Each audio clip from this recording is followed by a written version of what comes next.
लेकिन आज मैं न्याय के विषय को लेकर आऊँ और मूल रीति से बाइबल में 7 प्रकार के न्याय के बारे में बताए गए हैं और इन 7 प्रकार के न्याय के बारे में सुनना हमारे लिए रोचक है, क्योंकि 7 प्रकार के न्याय को जब हम इस वक्त जानेंगे तो वास्तव में 7 प्रकार का जो न्याय है, एक इस पृथ्वी के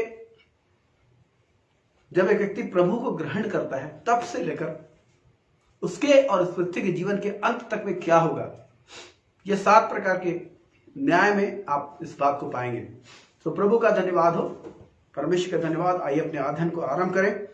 और ये जो 7 प्रकार के न्याय हैं, ये 7 न्याय हैं, लेकिन 5 बिंदुओं पर, 5 पॉइंट्स पर हम इसे आज अध्ययन करने जा रहे हैं। जब पॉइंट्स को देखेंगे तो पहला पॉइंट है वो विषय। तो पहला जो पॉइंट है, पहला जो न्याय है, वो न्याय को मैं बोलना चाहता हूं, न्याय जो कलवरी पर किया गया, अर्थात यीशु मसीह के द्वारा कलवरी के क्रूस पर अपना बलिदान चढ़ाकर न्याय किया गया। हम सब आदम के गुनाह कारण पापी थे और पापी होने के कारण हम सब मृत्यु की दशा में थे, क्योंकि बाइबल कहती है पाप की मजदूरी तो मृत्यु है। रोमियो 6:33 में लिखा है, पाप की मजदूरी 6:23 में लिखा है कि पाप की मजदूरी तो मृत्यु है। अर्थात परमेश्वर के सामने यह न्याय था कि पाप को दंडित किया जाए, लेकिन मनुष्य को बचा लिया जाए। यह परमेश्वर के सामने एक प्रश्न था कि परमेश्वर पाप को दंडित तो करना चाहते थे, लेकिन मनुष्य जो आदम के पाप के कारण पापी ठहर गया और अनंत काल के लिए विनाश की दशा में जाने के योग्य हो गया, इसे कैसे बचाया जाए, यह प्रश्न था। और परमेश्वर ने खुद अपनी महान बुद्धिमानी के द्वारा एक उपाय निकाला। उस उपाय का नाम है यीशु मसीह, और इसलिए कहा जाता है यीशु ही उत्तर है। हालेलुया, यीशु उत्तर है, यीशु ही उत्तर है। और यीशु मसीह उस उपाय का नाम है कि यीशु मसीह जो त्रिएक परमेश्वर का दूसरा व्यक्ति, पुत्र परमेश्वर, वो मनुष्य बनकर जगत में आ गया और जगत में आकर उसने अपना प्राण दिया। क्यों? हमारे दंड को उसने लिया, हमारे गुनाहों की सारी सजा उसने उठाई और पाप से लड़ा। बाइबल कहती है, जब इब्रानी 12:2 में आप पढ़ेंगे, 2-3 में वहां पर लिखा, वो पाप से लड़ा, पाप से उसने मुठभेड़ की, पाप से लड़ा, अपना लहू पाया और अनंत काल के छुटकारे को उसने लाया। तो हम यहां पर देखेंगे इस पहले न्याय को हम 5 बिंदुओं में देखें। सबसे पहला बिंदु है विषय। क्या विषय था? तो विषय यह था कि मसीह ने हमारे पाप उठाए। हम जब पढ़ते हैं और रोमियो उसके 8:3 में, रोमियो 8:3 ये विषय है। रोमियो 8:3 जल्दी निकाल के पढ़ें। क्योंकि जो काम व्यवस्था शरीर के कारण दुर्बल होकर ना कर हाँ, सकी, जो काम व्यवस्था शरीर के कारण दुर्बल होकर ना कर सकी, उसको परमेश्वर ने किया, उसे परमेश्वर ने किया। अर्थात अपने ही पुत्र को पाप में शरीर की समानता में, अपने ही पुत्र को पाप में शरीर की समानता में और पाप बलि होने के लिए भेजकर शरीर में पाप पर दंड की आज्ञा। हाँ, परमेश्वर का प्रश्न था कि पाप को दंडित किया जाए, तो परमेश्वर ने अपने पुत्र के शरीर पर पाप को दंडित किया। हम इस बात को देखते हैं, क्यों? ताकि व्यवस्था की विधि, लिखा है, क्योंकि इसलिए कि व्यवस्था की विधि हमें में जो शरीर के अनुसार नहीं वरन आत्मा के अनुसार चलते हैं पूरी की जाए। ये किस विधि के बारे में बात कर रहे हैं? ये परमेश्वर की मांग के बारे में, परमेश्वर के स्टैंडर्ड के बारे में बात कर रहे हैं। इसे हम आगे बढ़कर देखेंगे। लेकिन व्यवस्था की विधि ये हमें पूरी की जाए, हम उसे हमारे जीवन में पूरी की जाए, हम सक्षम हो सके पवित्र आत्मा के द्वारा, इसलिए परमेश्वर ने इस चीज को किया। तो हमने पहला बिंदु देखा विषय, दूसरा बिंदु देखते हैं समय। और ये यीशु मसीह का जो क्रूसिफिकेशन था, ये लगभग ईस्वी सन 30 में हुआ, ईस्वी सन 30 ये यीशु मसीह क्रूस पर चढ़ाए गए। तीसरा बिंदु है स्थान, कलवरी की पहाड़ी पर, गुलगुता नाम पहाड़ी पर। और ये यूहन्ना उसके 19 अध्याय के 17 और 18 पद में लिखा है। और चौथा जो बिंदु है वो आधार क्यों यीशु क्रूस पर चलाए गए। पहला बिंदु देखे विषय कि यीशु मसीह ने हमारे पाप उठाए। दूसरे बिंदु ने हमने देखा समय, और ये समय हुआ लगभग ईस्वी सन 30 में जब यीशु क्रूस पर चढ़ाए। तीसरे बिंदु हमने देखा स्थान के बारे में, कहा तो कलवरी की पहाड़ी पर। चौथे बिंदु हम देख रहे हैं वो है आधार क्यों, तो लिखा है व्यवस्था का श्राप। और रोमियो उसके 6 अध्याय के 23 में, और मैं चाहता हूं कि हम गलतियों फिर 3 अध्याय के 13 और 14 पद को पढ़ दें। गलतियों 3 अध्याय का 13 और 14 पद। मसीह ने जो हमारे लिए श्रापित देखा, मसीह ने जो हमारे लिए श्रापित बना, हमें मोल लेकर व्यवस्था के श्राप से छुड़ाया। हमें मोल लेकर व्यवस्था के श्राप से छुड़ाया। क्योंकि लिखा है, हाँ। जो कोई काठ पर लटकाया जाता जो है, कोई काठ पर लटकाया जाता है वह श्रापित वो श्रापित है लिखा। और ये व्यवस्था इसके 21 अध्याय के 22 और 23 में लिखा है, उसे ना निकालें। मैं स्थल बता रहा हूं कि जो कोई काठ पर लटकाया जाता है वो श्रापित है। ये व्यवस्था की मांग थी, व्यवस्था का श्राप था। जो कोई काठ पर लटकाया जाता है वो श्रापित है, ये व्यवस्था का श्राप है। और ये व्यवस्था 21 अध्याय के 22-23 में लिखा है। लेकिन अभी हम लोग पढ़ रहे गलती है उसके 3 अध्याय के 13 और 14 पद को। फिर से पढ़ेंगे 13-14 पद को। मसीह ने जो हमारे लिए श्रापित बना, मसीह ने जो हमारे लिए श्रापित बना, हमें मोल लेकर व्यवस्था के श्राप से हाँ, छुड़ाया। श्रापित बनकर मोल लिया और व्यवस्था के श्राप से छुड़ाया। क्योंकि लिखा है, जो कोई काठ पर लटकाया जाता है वह श्रापित जो कोई है। काठ पर लटकाया जाता है वो श्रापित है। यह इसलिए हुआ, बाइबल बताती ये क्यों हुआ। ये इसलिए हुआ कि अब्राहम की आशीष मसीह यीशु में अन्य जातियों तक, अन्य जातियों माने हम लोग तक पहुंचे। हम लोग पैदाइशी इजरायली नहीं है, हम लोग पैदाइशी अन्य जाति लोग हैं। लेकिन प्रभु का धन्यवाद कि हम यीशु मसीह के अनुग्रह से हम आत्मिक रीति से इजराइल कहलाते हैं। इजरायलियों की जितनी प्रतिज्ञा परमेश्वर ने इजराइल को दी, सब की सब हमको मिली। और ये इसलिए हुआ कि, फिर से पढ़े 14 पद को, ये इसलिए हुआ कि अब्राहम की आशीष, इब्राहिम की आशीषें, माने जो प्रतिज्ञाएं, जो आशीषें इब्राहिम को दी गई थी, इब्राहिम की आशीषें मसीह यीशु में अन्य जातियों तक हम तक पहुंचे। और हम विश्वास के द्वारा उस सब आत्मा को प्राप्त हम करें, विश्वास के द्वारा उस आत्मा को प्राप्त करें जिसकी प्रतिज्ञा हुई है। जिसकी प्रतिज्ञा हुई है, वो पवित्र आत्मा है जो हमें दिया गया। बाइबल कहती है वो बयाने का आत्मा है, अर्थात एज एन एडवांस हमारे जीवन में आया, हमारे जीवन में आया। और इसलिए आया ताकि वो हमें मसीह की योग्य बनाए, वो हमारे जीवन को सजाए। जैसे दुल्हन को सजाया जाता है, उसी प्रकार से पवित्र आत्मा हमें दिया गया ताकि पवित्र आत्मा के द्वारा हमारी सजावट हो अपने दूल्हे से मिलने के लिए। और दूल्हे का आना जबकि निकट है, हमें और अधिक से अधिक इन बातों पर ध्यान करने की आवश्यकता है। और 5वें बिंदु को देखेंगे और वह परिणाम। आखिर इसका परिणाम क्या हुआ, तो 3 महत्वपूर्ण परिणाम है। 3 महत्वपूर्ण परिणाम। सबसे पहला परिणाम है यीशु मसीह की शारीरिक मृत्यु। यीशु मसीह को शारीरिक मृत्यु बाइबल बताती है इब्रानी उसके 2 अध्याय के 9 पद में कि जबकि लड़के मांस और लहू के भागी हैं, वो आप भी हमारे समान, उनके समान उनका सहभागी हो गया। देखेंगे 2 का 9। पर हम यीशु को जो स्वर्गदूतों से कुछ ही कम किया गया था, मृत्यु का दुख उठाने के कारण महिमा और आदर का मुकुट पहने हुए देखते हैं। 14 पद को पढ़ दें। इसलिए जबकि लड़के मांस और लहू के भागी है, तो वो आप भी उनके समान, बाइबल बताती है वो आप भी उनके समान उनका सहभागी हो गया, ताकि मृत्यु के द्वारा उसे जिसे मृत्यु पर शक्ति मिली थी, अर्थात शैतान को निकम्मा कर दे। और जितने मृत्यु के भय के मारे जीवन भर दासत्व में फंसे थे, उन्हें छुड़ा ले। आमीन। तो ये यीशु मसीह की शारीरिक मृत्यु हुई, हमारे बदले हुई शारीरिक मृत्यु, ताकि वो हमारे समान हमारा सहभागी हो गया। और शारीरिक मृत्यु द्वारा उसने दासत्व की आत्मा को, जो शैतान की ओर से था, जो मृत्यु के भय की आत्मा थी, अनंत काल की मौत की भय की आत्मा को उसने नष्ट किया। प्रभु का धन्यवाद। तो पहला परिणाम यह हुआ कि यीशु मसीह की शारीरिक मृत्यु हुई, जो परमेश्वर के द्वारा रखी गई थी। और दुनिया में कई ऐसे सारे कल्ट हैं, माने मत सिद्धांत हैं, जो जिनका कहना यह है कि यीशु मसीह शरीर में नहीं आत्मा में होकर इस पृथ्वी पर आए। लेकिन ये गलत है, गलत है। आप इसे जानिए। यीशु मसीह कुंवारी के गर्भ में पवित्र आत्मा के द्वारा उनका अवतरण हुआ, और वहां से मरियम ने जब गर्भ धारण किया और नियत समय पर, जैसे मनुष्य के लिए ठहराया है परमेश्वर ने, उसी समय पर यीशु मसीह की पैदाइश हुई और वो शरीर में वो जन्मे।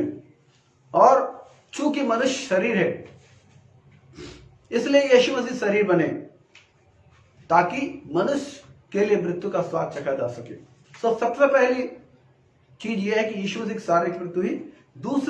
दूसरा जो परिणाम है वह है विश्वास करने वालों के लिए दोष मुक्ति या धार्मिकता। सबसे महत्वपूर्ण ये एक आशीष है जिसे इस वर्तमान समय बहुत इग्नोर किया जाता है। सबसे महत्वपूर्ण आशीष कि विश्वास करने के कारण, यीशु मसीह पर विश्वास करने के कारण हम परमेश्वर की निगाह में निर्दोष ठहरते हैं। निर्दोष ठहरते हैं परमेश्वर की निगाह में ऐसा ठहरते हैं जैसे हमने कभी कोई पाप नहीं किया। लेकिन मैं आपको बताना चाहता हूं, जब कोर्ट में किसी व्यक्ति को निर्दोष करार दिया जाता है, माने जब उसने गुनाह किया, उसके खिलाफ कोई सबूत नहीं मिलते, तो उसे बाइज्जत बरी किया जाता है। ऐसा शब्द बार बार आपको सुनने को मिलता है, उसे बाइज्जत बरी किया जाता है। बरी किया जाता है। परमेश्वर की अदालत में भी यीशु मसीह ने जब हमारे गुनाहों की सजा अपने पर ली, हमारे लिए यही लिखा गया कि हम निर्दोष हैं, माने हमने कोई पाप नहीं किया। लेकिन जो संसार के कोर्ट में केवल उसे निर्दोष ठहरा जाता है, लेकिन यहां पर परमेश्वर के अनुग्रह से हमें बहुतायत से मिला है। यीशु मसीह के मृत्यु के कारण हमें बहुतायत के ब्लेसिंग्स, आशीषें मिली। वो आशीषें क्या है? न केवल हमें निर्दोष ठहराया गया, परमेश्वर के नजरिए से हम निर्दोष ठहरे, परमेश्वर के नजरिए से हम निर्दोष ठहरे, लेकिन परमेश्वर ने हमें नया जन्म दिया। नया जन्म, हमारी आत्मा को पुनर्जीवित किया। जो आत्मा पापों में मर गई थी, आदम के पापों के कारण हमारी आत्मा मरी हुई थी, उसको उन्होंने पुनर्जीवित किया। अर्थात उस आत्मा में सुनने, सोचने, समझने और परमेश्वर को जानने की ताकत उन्होंने प्रदान की। और इसीलिए हम जब यीशु के पास आते हैं, हम यीशु मसीह को जानते हैं। तो व्यक्ति अगर हमसे पूछे कि आप परमेश्वर को दिखाओ, हम उन्हें प्रकट रूप से नहीं दिखा सकते, लेकिन हमारी आत्मा जानती है कि परमेश्वर है। हमारी आत्मा जानती है कि यीशु मसीह क्रूस पर चढ़े, और हमारी आत्मा जानती है कि हमारी आत्मा के पास एक अनुभव है। हमारी आत्मा अनुभव कर सकती है, हमारे आत्मा के पास अनुभव है, छुटकारे का अनुभव है, परमेश्वर के प्यार का अनुभव है, परमेश्वर के सामर्थ्य को समझने का अनुभव है। यह अनुग्रह परमेश्वर हमको दिया है और परमेश्वर में पवित्र किया है, अर्थात इस संसार से हमें छुड़ाया है। इस सड़े हुए संसार में नाश होने से छुड़ाया और अनंत जीवन का अधिकारी बनाया, लेपालक होने का अधिकार दिया, अपनी संतान बनाया। ऐसी महान महिमा में ब्लेसिंग्स है जो परमेश्वर को दिया। वर्तमान समय में लोग चिन्ह चमत्कारों के पीछे भागते हैं, और उन्होंने मसीहत को एक प्रकार से अपने विचारों में उन्होंने प्रभु को सीमित कर दिया है। उन्हें केवल चमत्कार चाहिए। लेकिन अगर एक व्यक्ति अगर परमेश्वर के अनुग्रह को गहराई से समझेगा, मैं कहना चाहता हूं, आपको गारंटी देना चाहता हूं, यदि आप परमेश्वर के अनुग्रह को गहराई से समझते हैं, आपके लिए चमत्कार सहज हो जाते हैं। जिन चमत्कारों के पीछे आप दौड़ते हैं, आपको पीछे दौड़ने की जरूरत नहीं। जब आप परमेश्वर के अनुग्रह को समझते हैं, अनुग्रह जो है वो चमत्कारों को आप तक पहुंचाएगा।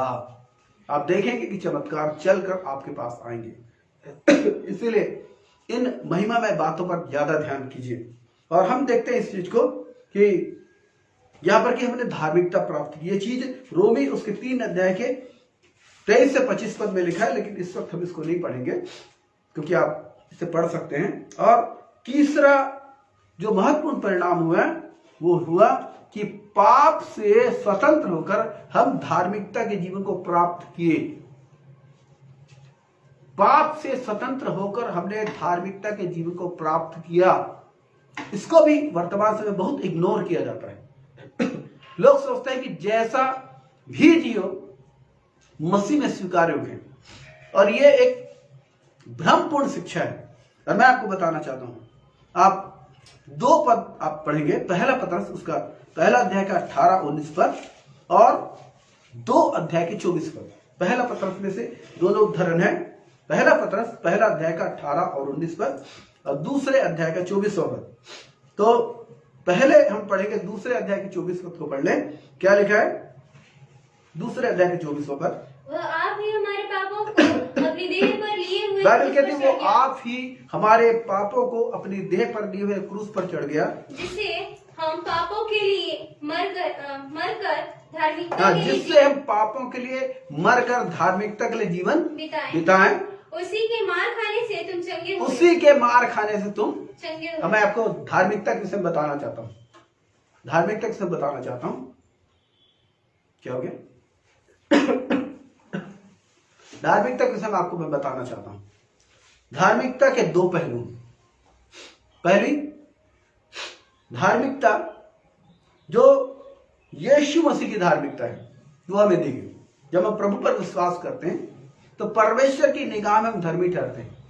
ये पहला पहलू है कि परमेश्वर की निगाह में हम धर्मी ठहरा जाते हैं। परमेश्वर की निगाह में हम धर्मी ठहर। दूसरी जो चीज है वो है धार्मिकता का दूसरा अर्थ है सही व्यवहार। अर्थात हम अधर्म से, गुनाह से, पापों से छुड़ाए गए। क्यों छुड़ाए गए? ताकि हम सही व्यवहार की जिंदगी गुजार सके। हम पापों में बंधे थे। पापों में बंधे होने के कारण हम सही रीति से, सही विचारों के साथ सही जीवन को नहीं गुजार सक रहे थे। लेकिन यीशु मसीह में यह संभव हुआ और उसके 1 अध्याय उसके 18 और 19 पद को पढ़ें। क्योंकि तुम जानते हो कि तुम्हारा निकम्मा चाल चलन जो बाप दादों से चला आता है उससे तुम्हारा छुटकारा चांदी सोने किससे? निकम्मे चाल चलन से। याद लीजिए, निकम्मे चाल चलन से जो छुटकारा है वो चांदी सोने अर्थात नाशवंत वस्तुओं के द्वारा नहीं हुआ पर निर्दोषों और निष्कलंक मेमने अर्थात मसीह के बहुमूल्य लहू के द्वारा हुआ। तो क्या हुआ? छुटकारा किसमें? चाल चलन में। निकम्मे चाल चलन, व्यर्थ चाल, फालतू चाल चलन से छुटकारा हमें मिला यीशु मसीह के निर्दोष लहू से। और इसीलिए 2 अध्याय के 24 पद कहता है वो आप ही हमारे पापों को लेकर क्रूस पर चढ़ गया ताकि हम पापों के लिए मर के धार्मिकता की जिंदगी को गुजार सके, धार्मिक जीवन जी सके। और ये एक परमेश्वर के द्वारा अनुग्रह का काम है और इसीलिए परमेश्वर न्याय करेंगे। और एक पद को और पढ़ते रोमियो और उसका दूसरा अध्याय 6, 7, 8 पद को पढ़ेंगे। और देखिए गंभीर वचन जो लिखा है रोमियो उसका दूसरा अध्याय 6, 7, 8।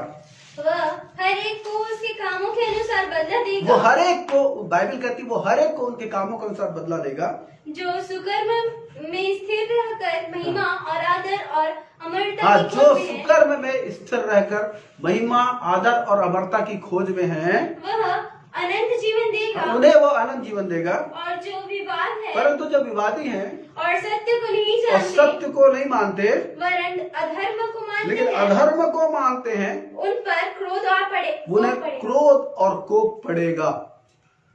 और इसीलिए एक बात में सावधान हो जाइए, जो 4 पद में लिखा है, 4 पद को फिर पढ़ दें, 4 पद को पढ़ दें।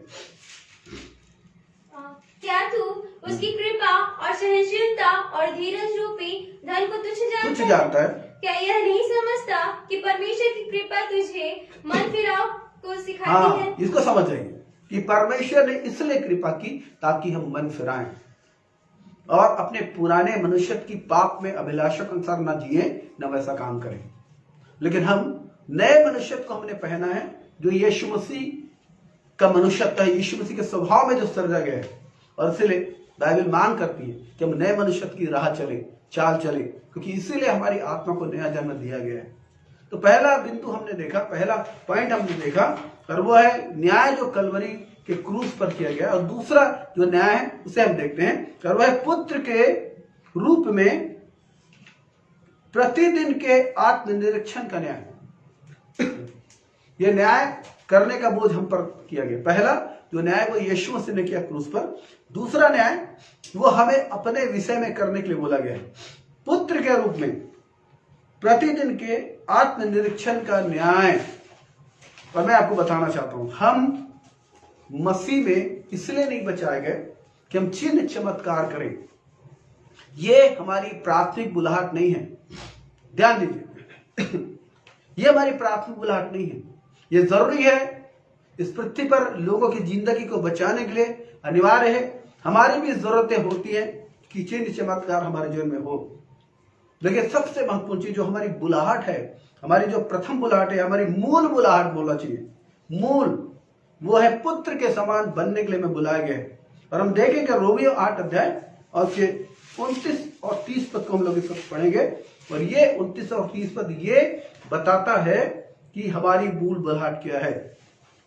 रोमियो उसके 8 अध्याय के 29 और 30 पद को हम जानते हैं कि जो लोग परमेश्वर से प्रेम रखते हैं उनके लिए सब बातें मिलकर भलाई ही को उत्पन्न करती है। ये लिखा है कि जो हम जानते हैं कि जो लोग परमेश्वर से प्रेम रखते हैं उनके लिए सब बातें मिलकर भलाई को उत्पन्न करती है। 28 पद है, 29 पद अर्थात उन्हीं के लिए जो उसकी इच्छा के अनुसार बुलाए हुए हैं, क्योंकि जिन्हें उसने पहले से जान लिया है, जिन्हें उन्हें पहले से जान लिया, उन्हें पहले से ठहराया भी कि उसके पुत्र के स्वरूप में हो, उसके पुत्र के स्वरूप में हो, ताकि वह बहुत भाइयों में पहलौठा ठहरे। हाँ, ये मूल बुलाहट है कि पुत्र के स्वरूप में होना। तो पहला बिंदु हम देखते हैं, हमने दूसरा पॉइंट देखा कि पुत्र के रूप में प्रतिदिन के आत्मनिरीक्षण का न्याय।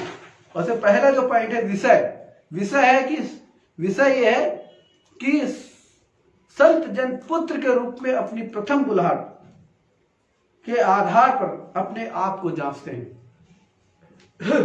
ये हमारे प्रतिदिन का कार्य है कि वचन की सच्चाई का सामना करें, प्रार्थना में जाएं, और जब वचन से सच्चाइयों का सामना करते हैं और वचन वो हमारे जिंदगी को जब दिखाते हैं, अर्थात कि हम पुत्र के स्वरूप में है कि नहीं, हमारे स्वभाव को, हमारे चरित्र को, हमारे निर्णय को, हमारे कार्यों को वचन के द्वारा पवित्र आत्मा दिखाते हैं। और जब पवित्र आत्मा हमें दिखाते हैं उस वक्त प्रार्थना में प्रभु के सामने दीन होना, प्रभु के सामने झुकना, अपने पापों से पश्चाताप करना, प्रभु से अनुग्रह मांगना ताकि उस बुराई से, उस चीज से आजाद हुआ जा सके, या जो चीज हमारे सामने प्रभु की इच्छा के अनुसार उसे पूरा कर सके उसके लिए ताकत मांगना, ये हम लोग के जीवन में होना चाहिए। और ये यही है। तो पहला चीज हमने देखा विषय, अर्थात संत जन पुत्र के रूप में अपनी प्रथम बुलाहट या मूल बुलाहट के आधार पर अपने आप को जांचते हैं। और ये जांच जब हम देखेंगे, हम देखते हैं एक व्यक्ति बाइबल में बताया गया पुराने नियम का व्यक्ति, पुराने नियम में पवित्र आत्मा लोगों पर आते थे, राजा पर, नबी पर और याजक पर, और अपना काम करके पवित्र आत्मा वापस स्वर्ग में चले जाते थे। लेकिन पुराने नियम में एक अद्भुत व्यक्ति है, और वो अद्भुत व्यक्ति जो है वो ऐसा व्यक्ति जो पवित्र आत्मा को अपने जीवन में बनाकर रखता था, और उसका नाम है दाऊद। अरे दाऊद क्यों ऐसा करता था? जब बाइबल में देखते हैं दाऊद के जीवन के विषय में, मैं कुछ चीजों को आपके सामने लाना चाहता हूं। और भजन उसके 139 के 23 और 24 पद के सुन देखिए। भजन 139 23 और 24। आज हम कुछ अधिक देर तक अध्ययन करने वाले हैं, क्योंकि मैं आज सातों इस चीज को बताना चाहता हूं, और मैं डिटेल इसलिए जा रहा हूं क्योंकि प्रभु ने मेरे हृदय से बहुत बातचीत की इस विषय को लेकर, इसलिए डिटेल जाऊंगा। संदेश कुछ लंबा हो जाएगा, लेकिन आप लोग कृपया धीरज धर के जरूर सुनिएगा। मैं शॉर्ट करने की कोशिश करूंगा। 139 उसका 23, 24, 23 और 24। हे परमेश्वर, मुझे जांच कर जान ले, मुझे परख कर मेरी चिंताओं को जान ले, और देख कि मुझ में कोई बुरी चाल है, देख कि मुझ में कोई बुरी चाल है कि नहीं, और अनंत के मार्ग में मेरी अगुवाई और अनंत के मार्ग में मेरी अगुवाई कर। ये दाऊद की एक प्रार्थना है, और केवल एक ही प्रार्थना नहीं, इंटायर पूरे भजन संहिता में आप बार बार इन प्रार्थनाओं को पाएंगे। मैं एक विषय को और आपको दिखाना चाहता हूँ। भजन 18 में आइए और 20 पद से पढ़ना शुरू कीजिए। 20 पद में क्या कह रहा है? वो बता रहे कि परमेश्वर क्यों उसकी सहायता करते हैं। हालेलुया। मैंने बताया आपको व्यक्तिगत धार्मिकता के बारे में। ये व्यक्तिगत धार्मिकता वो होती है कि हम परमेश्वर के साथ मेल रखते हैं। यहाँ पर उसी के बारे में दाऊद बात कर रहे हैं। यहोवा ने मुझसे मेरे धर्म के अनुसार व्यवहार किया। हाँ, दाऊद कह रहे यहोवा ने मुझसे मेरे धर्म के अनुसार, ये व्यक्तिगत धार्मिकता की बात कर, मेरे धर्म के अनुसार मुझसे व्यवहार किया, और मेरे हाथों कि शुद्धता के अनुसार उसने मुझे और बदल मेरे हाथों की शुद्धता के अनुसार उसने मुझसे बदल दिया, क्योंकि मैं यहोवा के मार्गों पर चलता रहा वो कहता मैं यहोवा के मार्गों पर चलता रहा और दुष्टता के कारण अपने परमेश्वर से दूर न और हुआ। दुष्टता के कारण मैं परमेश्वर से दूर नहीं हुआ। ये 24 तक आप पढ़ सकते हैं, लेकिन इस वक्त यहीं तक पढ़िए। जब मैं आपको बताना चाहता हूं कि एक धार्मिकता जो परमेश्वर के द्वारा दी गई यीशु मसीह पर विश्वास करने के कारण, और उसका परिणाम के रूप में परमेश्वर चाहते हैं कि हम व्यक्तिगत रीति से धार्मिकता के जीवन को गुजारें। बाइबल बताती है यशायाह 64 अध्याय की 6 पद में कि हमारी धार्मिकता जो काम है मैले चिथड़ों के समान है। ये हमें परमेश्वर के निकट नहीं पहुंचाते। हम अनुग्रह से हम परमेश्वर के निकट पहुंचे हैं, लेकिन परमेश्वर के हृदय की मांग है कि हम पापों में जीवन न गुजारें। बाइबल बार बार इस बात को बोलती है कि पुराने मनुष्य की लालसा को पूरा न करें, लेकिन नए मनुष्य को हमने पहना है, नए मनुष्य की लालसा को पूरा करें। यह परमेश्वर का कहना है। हालेलुया। तो हमने पहला बिंदु देखा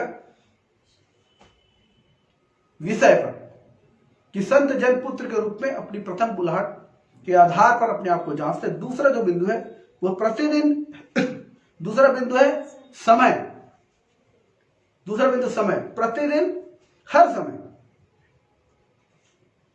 विशेषकर प्रातः काल के समय, प्रतिदिन हर समय अपने आप को जांचें। विशेषकर प्रातः काल के समय मैं हमेशा सिखाता हूं इस रोज सुबह आप जल्दी उठने का प्रयत्न करें और जल्दी उठकर आप प्रभु के चरणों में पहला स्थान दें। दुनिया की आवाज को सुनने से पहले, किसी मनुष्य की आवाज को सुनने से पहले, किसी मनुष्य का मुख देखने से पहले आप प्रभु के चरणों में जाएं। अब मैं आपको बोलता हूं, जब आप भजन 90 पढ़ते हैं, वहां पर मूसा की एक प्रार्थना है कि प्रति भोर अपनी करुणा से तृप्त कर, ताकि हम जीवन भर आनंद और जय जयकार करते रहें। तो वास्तव में अगर जीवन भर आनंद और जय जयकार आप चाहते हैं, रोज सुबह उठ के सबसे पहला काम कीजिए, सुबह जल्दी उठिए, प्रभु के चरणों में जाकर समय गुजारिए, परमेश्वर के वचन के साथ समय गुजारिए, प्रार्थना में समय गुजारिए, मनन में समय गुजारिए, और आप देखेंगे आपका प्रतिदिन का जीवन एक जय का जीवन होगा।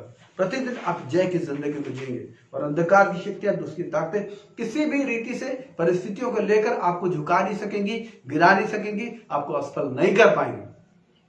लेकिन हर वक्त पवित्र आत्मा की गहरी उपस्थिति आपके साथ रहेगी और पवित्र आत्मा आपको अगुवाई करेंगे, आपको कंफ्यूज होना नहीं पड़ेगा।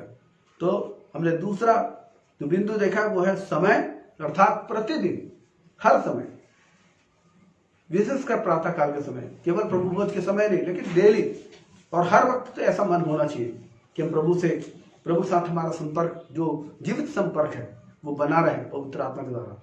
इस भरपूरी के विषय को हम लोग प्रति समय याद रखें। तीसरा जो बिंदु है वह स्थान। मैंने बताया कि हर पॉइंट में 7 प्रकार के न्याय में, हर न्याय के साथ 5 बिंदु के आधार पर हम इसको अध्ययन कर रहे हैं। और तीसरा बिंदु है स्थान। कोई भी स्थान, निरंतर प्रभु की संगति में रहकर उससे बातचीत करते रहेंगे, यह संभव है। यदि आप प्रतिदिन सुबह प्रभु को देंगे तो आप किसी भी स्थान पर, जो भी आप काम करते हैं, आप व्यस्त है, नहीं है, सफर में है या सफर में नहीं है, किसी स्थान पर बैठ के काम करते हैं, हाथों से काम करते हैं, दिमाग से, जहां भी जैसा भी आप काम करते हैं, लेकिन अगर आपने प्रभु के साथ अपना संबंध जोड़ा, व्यक्तिगत जीवित संबंध, प्रतिदिन का सुबह के वक्त लेकर आप उससे बातचीत करते रह सकते हैं, उसकी बातचीत सुनते रह सकते हैं। और ये एक हैबिट होना चाहिए, एक आदत होनी चाहिए, हम प्रभु की बातचीत को, आवाज को सुनते रहें। और चौथा जो बिंदु है, पहला बिंदु हमने देखा, पहला बिंदु विषय, दूसरा बिंदु समय, तीसरा बिंदु स्थान और चौथा बिंदु आधार। और आधार यह है यहां पर पुत्र के रूप में आज्ञाकारिता। तो मैं चाहूंगा रोमियो उसका 16 अध्याय 25 और 26 पद को पढ़ दें। अब जो तुमको मेरे सुसमाचार अर्थात यीशु मसीह के संदेश के प्रचार के अनुसार स्थिर कर सकता है, उस भेद के प्रकाश के अनुसार जो सनातन से छिपा रहा, परंतु अब प्रकट होकर सनातन परमेश्वर की आज्ञा से भविष्यवक्ताओं की पुस्तकों के द्वारा सब जातियों को बताया गया है कि वे विश्वास से आज्ञा मानने वाले हो जाए। विश्वास से आज्ञा मानने वाले हो जाए, ये आधार है। कि हम आज्ञाकारिता में चले, आज्ञा पालन करें प्रभु का। विश्वास का सक्रिय रूप है आज्ञा पालन। यदि आप आज्ञा पालन करते हैं, इसका मतलब है आप विश्वास करते हैं। और आखिरी बिंदु देखेंगे, परिणाम। परिणाम क्या होगा? पहली चीज है शुद्धिकरण। परिणाम ये होगा, पहली चीज है शुद्धिकरण। और पहला यूहन्ना 1:9 पद देखें। पहले यूहन्ना 1 और 5 से हम लोग देखना शुरू करें। 5 और 6 पद को पढ़ें। देखिए, ये परिणाम होता है शुद्धिकरण। जब हम अपने आप को पुत्र के रूप में जांचते हैं तो ये परिणाम होता है। पहला यूहन्ना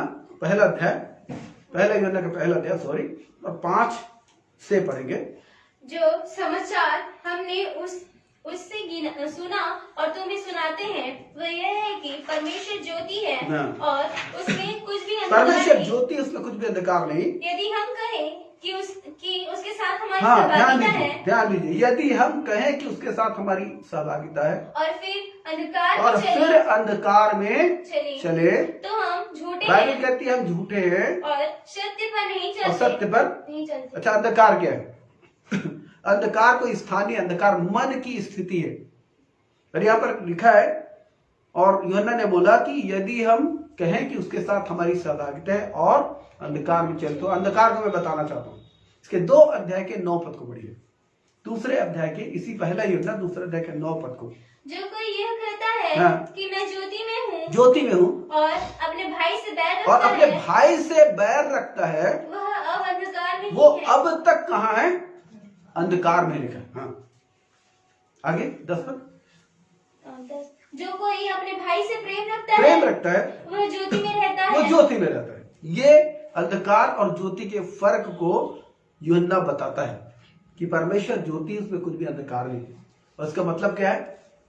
6 पद को फिर से पढ़ेंगे। पहला यूहन्ना 1 अध्याय का 6 पद। यदि हम कहें कि उसके साथ हमारी सहभागिता है और फिर अंधकार में चले, भाइयों से बैर रखें, भाइयों के खिलाफ रहें, तो हम झूठे हैं और सत्य पर नहीं चलते। अब 9 पद को पढ़ दीजिए।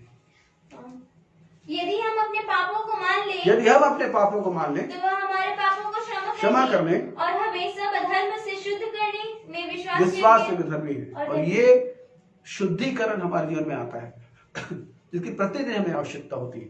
इस संसार के जीवन में चलते हुए हम पाप की गुलामी से स्वतंत्र किए गए हैं। याद रखें, हम पाप की गुलामी से स्वतंत्र किए गए हैं, लेकिन इस संसार में जब हम जीवन गुजारते हैं, हम पाप के प्रभाव में आ जाते हैं। हमारे जीवन में पाप का प्रभाव आता है और उससे हमें शुद्ध होने की आवश्यकता है। इसी बात को हम देखते हैं जब यीशु मसीह यूहन्ना 13 अध्याय में हम देखते हैं, यीशु मसीह जब वो चेलों के साथ वो प्रभु भोज ले रहे थे, वो उठे और पानी लेकर उन्होंने अपने कमर में अंगोछा बांधा और हर एक चेलों के पैर धोने लगे। तो पतरस का जब नंबर आया, पतरस ने कहा कि तू मेरे पैर धोने नहीं पाएगा। तो प्रभु ने जो बोला उसे माइंड कीजिए। उन्होंने बोला, यदि मैं तेरे पांव को नहीं धोऊं तो तेरा मेरे साथ कोई सहभागिता नहीं, कोई साझा नहीं, कोई हिस्सेदारी, कोई नातेदारी नहीं।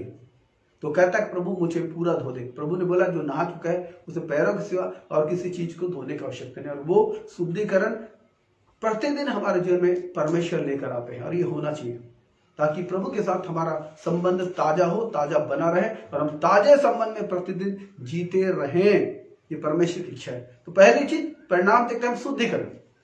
दूसरा परिणाम ये होता है कि रोग, दुर्बलता और मृत्यु से छुटकारा ये मिलता है। रोग, दुर्बलता, मृत्यु से छुटकारा मिलता है। और मैं चाहूंगा कि आप पहला कुरिन्थी और उसके 11 अध्याय और हम उसके 28 पद से 30 पद तक पढ़ दें, 28 पद से पढ़ दें। इसलिए मनुष्य अपने आप को जांच ले और इसी रीति से इस रोटी में से खाए और इस कटोरे में से पिए, क्योंकि जो खाते पीते समय प्रभु की देह को न पहचाने वह उस खाने और पीने से अपने ऊपर दंड लाता है। इसी कारण तुम में बहुत से ये बता रहा है पौलुस कि इसी कारण तुम्हें बहुत से निर्बल है और रोगी है और बहुत से सो भी गए, मर गए। यदि हम अपने आप को यदि हम जांचते अपने आप को जांचते तो दंड ना पाते, परंतु प्रभु हमें दंड देकर हमारी ताड़ना करता है, इसलिए कि हम संसार के साथ दोषी ना ठहरे। ये प्रभु चाहते हैं। तो बेहतर है कि हम लोग भी ये चाहें और अपने आप को डेली चेक करें। डेली हम प्रभु में आनंद मनाते हैं, स्तुति करते, प्रशंसा करते हैं, लेकिन धूल को झाड़ना भी जरूरी है। जो हमारे जीवनों में आ जाती है संसार की धूल, इसे जानना और इसे झाड़ना बहुत आवश्यक है। अब हम तीसरे न्याय पर चलते हैं। पहला न्याय हमने देखा यीशु मसीह के कलवरी क्रूस पर न्याय, दूसरा न्याय हमें अपने आप पर करना है, और तीसरा जो न्याय है वो भी विश्वासियों का न्याय है। और ये न्याय होगा दास या सेवक के रूप में हमारे कार्यों का न्याय। दास या सेवक के रूप में प्रत्येक विश्वासी के कार्यों का न्याय होगा। हम पुत्र के रूप में चुने गए हैं, लेकिन इस संसार में, इस पृथ्वी पर जब तक हम जीवन गुजारते हैं, सुसमाचार के लिए जीना ये हमारा कर्तव्य है। सुसमाचार के लिए जीना, सुसमाचार सुनाना, ये कलीसिया को दायित्व सौंपा गया है। और इसी दायित्व के दिन हम परमेश्वर के सहकर्मी गिने जाते हैं। पहला कुरिन्थियों का 3:9 यही कहता है कि हम परमेश्वर के सहकर्मी हैं, और सहकर्मी के रूप में हमारा न्याय किया जाएगा, हमारा न्याय किया जाएगा। और ये न्याय के विषय में, इस न्याय के विषय में पौलुस ने स्पष्ट रीति से लिखा है, और पहला कुरिन्थियों के 3:11 से 14 में लिखा है। लेकिन मैं चाहूंगा कि सबसे पहले आप दूसरा कुरिन्थियों के 5:10 को पढ़ दें, ताकि आप क्लियर हो जाएं कि हाँ, वास्तव में हमें से हर एक को प्रभु के न्याय आसन के सामने खड़े होना है। क्योंकि अवश्य है कि हम सबका हाल मसीह की ये दूसरा कुरिन्थियों 5:10 है कि क्योंकि अवश्य कि हम सबका हाल मसीह के न्याय आसन के सामने खुल जाए कि हर एक व्यक्ति अपने अपने भले बुरे कामों का बदला। हाँ, ये बाइबल ये बताती है कि हर एक व्यक्ति को परमेश्वर के न्याय आसन के सामने खड़े होना है। लेकिन ये जो न्याय आसन होगा, ये दंड का न्याय आसन नहीं होगा, ये प्रतिफल का न्याय आसन होगा। और इसके बारे में पौलुस ने लिखा है, और हम इसमें आगे बढ़ते हैं। और ये पहला कुरिन्थियों 3:11 से 14 में लिखा है। हम थोड़ी देर बाद इसको देखेंगे। और हम पहला बिंदु जो देखते हैं वो है विषय, अर्थात सभी विश्वासियों का उनके कार्यों के अनुसार न्याय होगा। हमने उद्धार पाया है विश्वास से, हमने उद्धार प्राप्त किया है विश्वास से, लेकिन हमारा न्याय होगा हमारे कार्यों के अनुसार। कार्यों के अनुसार हमारा न्याय होगा। हम इसे आगे देखते हैं, और हम पहले बिंदु को देखते हैं, और वो पहला बिंदु विषय बताता है कि सभी विश्वासियों का उनके कार्यों के अनुसार न्याय होगा। और इस बात को हमने अभी दूसरा कुरिन्थियों उसके 5:10 में हमने पढ़ा कि हमें से हर एक का हाल मसीह के न्याय आसन के सामने खुल जाएगा। दूसरा कुरिन्थियों उसके 5:10 को। और दूसरा जो पॉइंट है, ये पॉइंट, और वो है समय कब ये न्याय होगा। तो इसका समय है जब कलीसिया का स्वर्गारोहण होगा। कलीसिया के स्वर्गारोहण के बाद या आसपास, यह प्रथम पुनरुत्थान के बाद, ऐसा परमेश्वर की भविष्यवाणी के अध्ययनकर्ता बोलते हैं। और ये लूका उसके 14 को देखेंगे, और आप एक विषय लिख सकते हैं, पॉइंट लिख सकते हैं। पहला थिस्सलुनीकी 4:13-17, और ये मूर्तों के जूटने के बारे में है। और लूका के 14 ये न्याय के बारे में देखा, और वो है कि इसमें हमने 2 विषय देखे। विषय, पहला पॉइंट विषय, दूसरा पॉइंट हमने देखा कि समय, और ये समय है स्वर्गारोहण के बाद जब मसीह की कलीसिया उठा ली जाएगी। और तीसरा जो है वो है कहां, स्थान, तो है स्वर्ग में मसीह के न्याय आसन के सामने। इस मसीह के न्याय आसन को बीमा बोला गया है। और रोमियो 14 उसके 14 के 10 को देखें।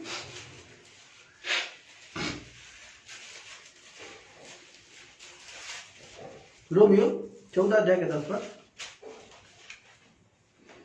तू अपने भाई रोमियो रोमियो 14:10। 10। हाँ, तू अपने भाई पर क्यों दोष लगाता है, या तू फिर क्यों अपने भाई को तुच्छ जानता है? हम सब के सब परमेश्वर के न्याय सिंहासन के सामने खड़े होंगे। ये वचन बताते हैं कि हम सब के सब परमेश्वर के न्यायासन के सामने खड़े होंगे। तो स्थान स्वर्ग में मसीह के न्यायासन के सामने, जिसे प्रतिफल का सिंहासन बोला गया है। हम दंड के सिंहासन के सामने खड़े होंगे, प्रतिफल के सिंहासन के सामने खड़े किए जाएंगे। और मैं इसको थोड़ी देर बाद आपको जरूर बताऊंगा। और आधार क्या है? आधार है हमारे कार्य परमेश्वर के वचन के अनुसार उसकी महिमा के लिए थे या नहीं, यह आधार। क्यों विश्वासियों का न्याय किया जाएगा? तो हमारे कार्य परमेश्वर के वचन के अनुसार उसकी महिमा के लिए थे या नहीं। तो हम पहला कुरिन्थियों के 3 अध्याय 11 पद से हम 13 पद को देखते हैं। पहला कुरिन्थियों का 3 अध्याय 11 से 13 पद।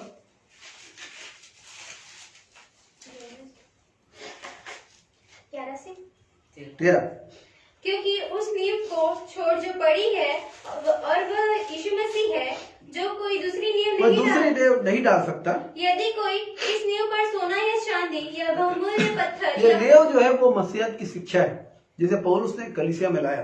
कलीसिया की मसीहत की शिक्षा तो लिखा उस नींव पर सोना या चांदी या बहुमूल्य पत्थर या काठ या घास या फूस का रद्दा रखे तो हर एक का काम प्रकट हो जाएगा। बाइबल कहती है हर एक का काम प्रकट हो जाएगा, क्योंकि वह दिन उसे बताएगा इसलिए कि आग के साथ प्रकट होगा। बाइबल कहती है आग के साथ प्रकट होगा। और वो आग क्या करेगी? हर एक के काम को आग जांचेगी, है ना। अब यहाँ पर हम देखते हैं 4 बिंदु हमने देखा, आधार को हमने देखा, और अब परिणाम को देखते हैं। और परिणाम के लिए आगे पद को पढ़ने, और परिणाम 2 होंगे। विश्वासियों के ठहरने वालों के लिए मुकुट दिया जाएगा। विश्वासियों ठहरने वालों के लिए मुकुट दिया जाएगा। पहले मुक्ति के 3 अध्याय के 14 पद को पढ़ेंगे।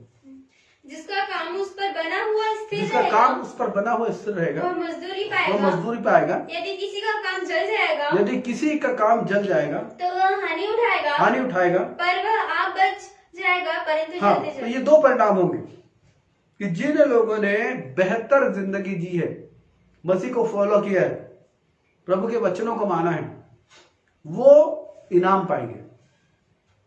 और हमने बीते समय देखा इनाम क्या दिया जाएगा? अनंत जीवन और साम्राज्य। लेकिन जो लोग हानि उठाएंगे, बाइबल 2 चीजों को बोलती है। यहां पर पौलुस ने बोला कि वे जल जाए, वे बच जाएंगे लेकिन जलते जलते। लेकिन जब मत्ती 24 अध्याय के आखिरी पदों को पढ़ेंगे तो वहां पर यीशु मसीह ने बोला कि कई लोग नाश भी हो सकते हैं।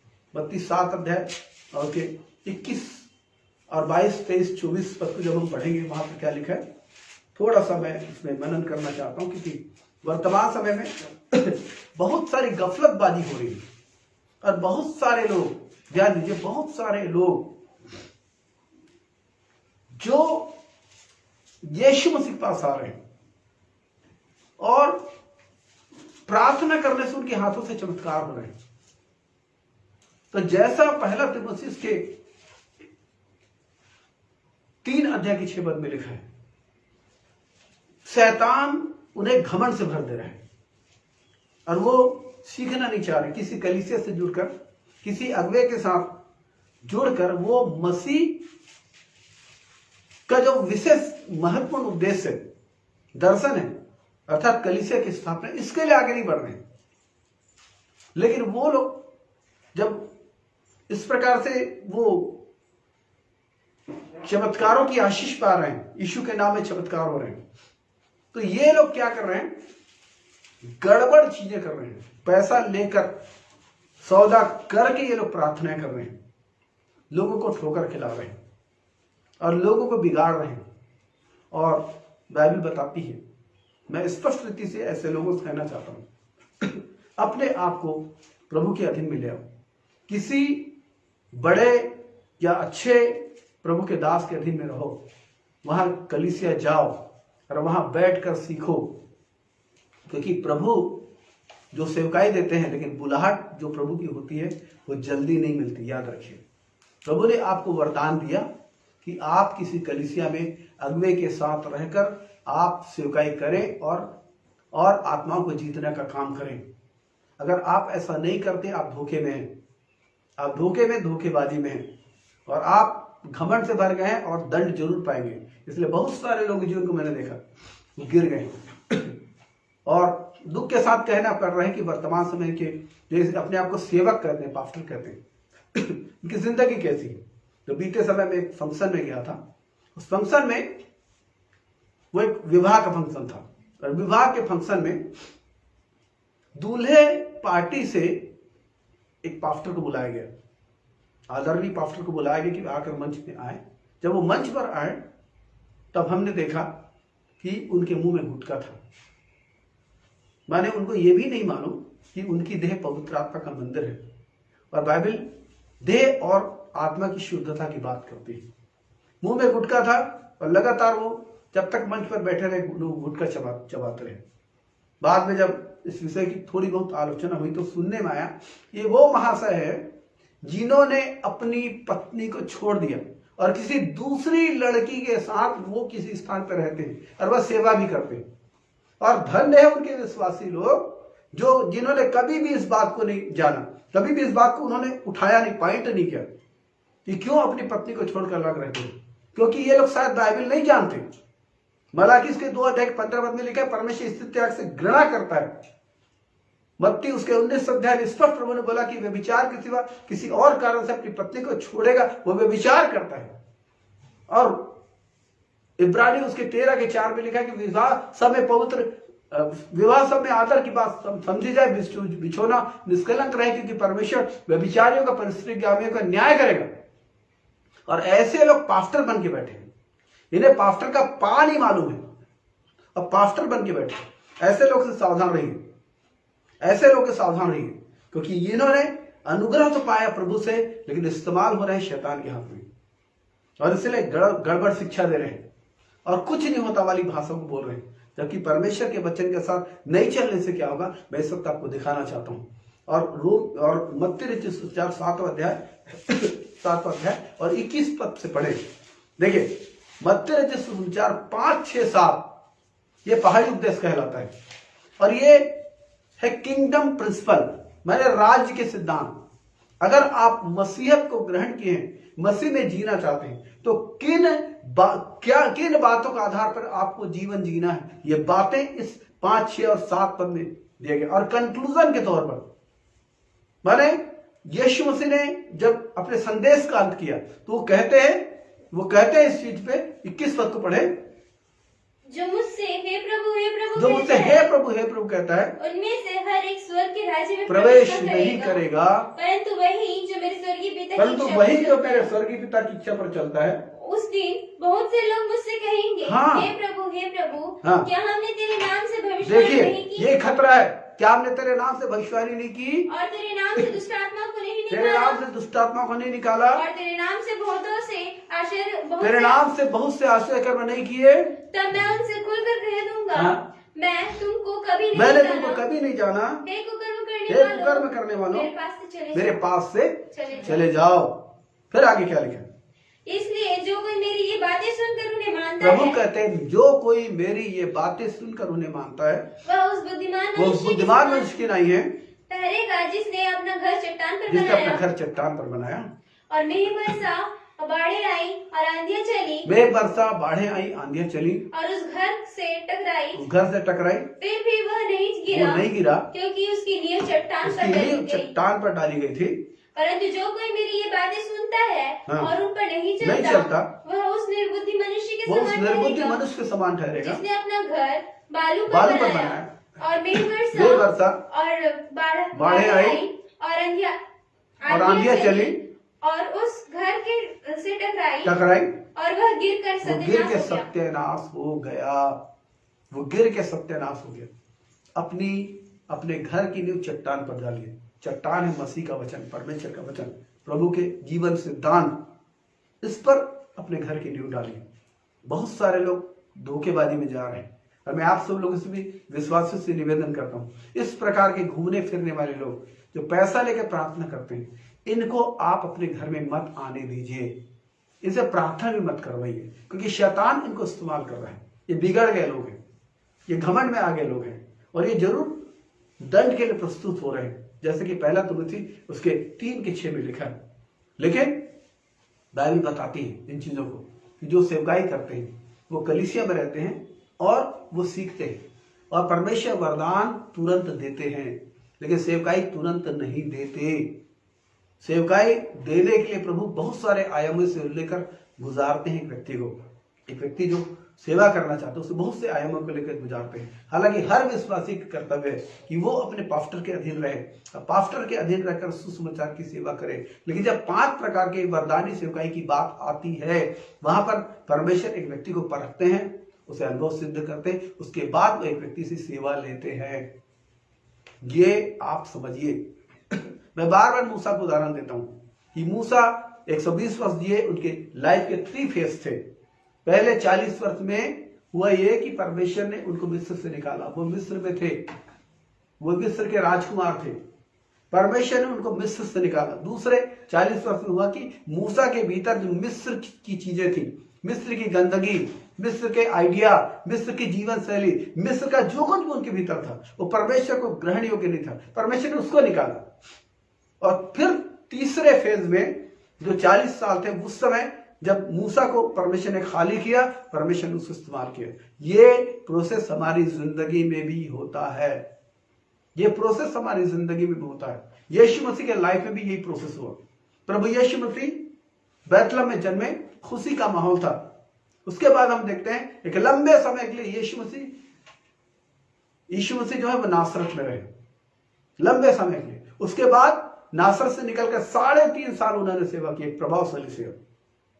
तो यीशु मसीह के जीवन की तैयारी थी गलील में रहना, नासरत में रहना, लंबे समय तक गुप्त ढंग से रहना, लंबे समय तक। और ये हमारी जिंदगी होता है। प्रभु हमें परखते हैं, प्रभु में अनुभव सिद्ध करते हैं, प्रभु मजबूत करते हैं, तो फिर वो हमें इस्तेमाल करते हैं। जैसे घूमने फिरने वाले पास्टरों से सावधान रहिए, इन्हें पकड़िए और इन्हें समझाइए। ये किसी न किसी जो प्रभु के महान जो अनुभव सिद्ध सेवक हैं, पास्टर्स जो हैं, उनके अधीन में रहे, कलीसिया में रहे। और मैं हमेशा ऐसे लोगों से यही पूछता हूं कि आपका आत्मिक अगुवा कौन है, हमेशा ऐसे लोगों से पूछता हूं। और क्या आप सक्रिय रूप से किसी कलीसिया में जाते हैं, सदस्य हैं कि नहीं है। और ये बहुत बड़ा खतरा है कि जैसे इन्होंने थोड़ा वचन बोलना सीख लिया, थोड़ा वरदान प्राप्त कर लिया, ये सेवक बन जाते हैं और फिर बहक जाते हैं, फिर पैसे के पीछे लग जाते हैं, पैसे के पीछे लग जाते हैं। लेकिन बाइबल कहती भक्ति कमाई का द्वार नहीं है। मजदूर को उसकी मजदूरी मिलनी तो चाहिए, लेकिन कमाई का द्वार नहीं है। आपको किसी से पैसा मांगने का हक नहीं है, प्रभु ने यह हक नहीं दिया है। बल्कि ऐसा करके आप भारतीय कानून के अधीन एक अपराध करते हैं, जादू टोना प्रिवेंशन एक्ट के अधीन अपराध करते हैं। और यदि कोई व्यक्ति ऐसा करता है, आप उसके खिलाफ रिपोर्ट भी दाखिल कर सकते हैं कि पैसा लेकर वो प्रार्थना करता है। लेकिन मैं आपको बोलना चाहता हूं, ऐसे लोग को पकड़ के सिखाइए, समझाइए, लेकिन इनको अपने घर में दोबारा घुसने मत दीजिए। ये गड़बड़ लोग हैं, इनको बोलिए, समझाइए कि किस कलीसिया को ज्वाइन करें, किसी प्रभु के दास को ज्वाइन करें, सीखे, उसके बाद सेवकाई करें, तब ये सही सेवकाई कर सकते हैं। वरना बहुतों की जिंदगी जैसे हुई वैसे इनकी भी होगी। तो आगे हम लोग बढ़ते हैं और हमने देखा, ये हमने 3 विषयों को देखा। कलवरी पर यीशु मसीह के द्वारा न्याय, दूसरा पुत्र के रूप में न्याय, तीसरा दासों के रूप में हमारा न्याय किया जाएगा। चौथी चीज को इस हम देखते हैं और यह यहूदियों का न्याय। और ये भी 5 पॉइंट है, लेकिन विषय है यहूदी राष्ट्र का न्याय। मैं चाहूंगा स्थल को लिख लीजिए और केवल एक ही चीज मैं पढ़ाऊंगा आपको, यहेजकेल उसके 20 अध्याय के 34 से 38 पद को। इसे पढ़ना नहीं, लेकिन मैं आपको इसको बताना चाहता हूं, यहूदी राष्ट्र का परमेश्वर न्याय करेंगे। तो पहली चीज है कि विषय यहूदी राष्ट्र का न्याय होगा। समय कब होगा? तो महाक्लेश काल के समय, महाक्लेश का एक वक्त आने वाला है। ये यहूदियों के लिए महाक्लेश आएगा जब एंटी क्राइस्ट का 7 वर्ष का शासन होगा। उस 7 वर्ष के शासन में 3.5 साल तो वो एंटी क्राइस्ट जो वो लोगों से प्रेम की बातें करेगा, शांति की बातें करेगा, लेकिन 3.5 साल के बाद वो अपना असली रंग दिखाएगा और पूरी यहूदी जाति को वो नाश करना चाहेगा, पूरी यहूदी जाति को नाश करना चाहेगा। तो सबसे पहला पॉइंट हमने देखा विषय यहूदी राष्ट्रों का न्याय किया जाएगा। समय होगा महाक्लेश काल के समय।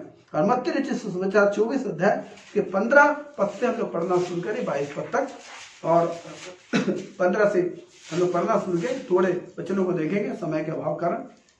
इसलिए जब तुम उस उजाड़ने वाली घृणित वस्तु को, जिसकी चर्चा दानियल भविष्यवक्ता के द्वारा हुई थी, पवित्र स्थान में खड़ी हुई देखो, जो पढ़े और पढ़े वह समझे। तब जो यहूदिया में हो वे पहाड़ों पर भाग जाए, जो छत पर हो वह अपने घर में से बस एक मिनट मैं इसको समझा देना चाहता हूं कि ये होने वाला है कि पूरी यहूदी जाति को समूल नष्ट करने का आखिरी प्रयत्न एंटी क्राइस्ट के द्वारा किया जाएगा। इस दुनिया में दो कौमों ने अपने जीवन में सबसे ज्यादा दुख उठाया। उसमें से पहला स्थान यहूदियों का आता है, जो परमेश्वर के चुने गए लोग हैं। इनको दुनिया में बहुत सताया गया है। यरूशलेम वो शहर है जो 23 बार समूल नष्ट किया गया पूरी रीति से।